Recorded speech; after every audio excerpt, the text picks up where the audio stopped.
Ассалаумағалейкум құрметті көрермендер. Әлемде бір минут ішінде неше түрлі қызық оқиғалар орын алып жатады. Біреу байып кетеді, біреу бар дүниесінен айырылады, ал енді біреу өз өмірімен қоштасып жатады. Бүгін біз сіздерге бір минут ішінде бүкіл әлемде не болатынын айтатын боламыз. Егер қызық болса, видеоны соңына дейін көруге кеңес беремін. Видео басталмастан бұрын арнаға тіркеліп, лайк басып кетейік. Ал енді біз видеомызды бастаймыз.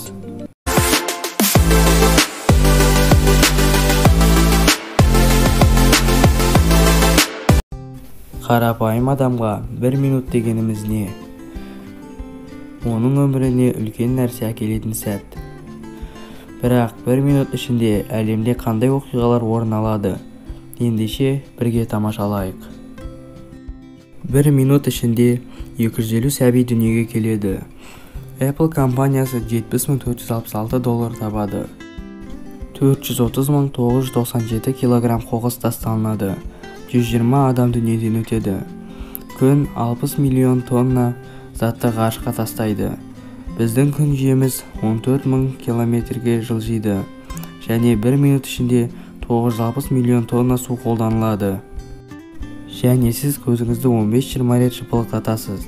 Және осы уақыт ішінде 5,2 миллион килограмм тамақ желінеді. 444 адам жаңа үйге көшіп келеді.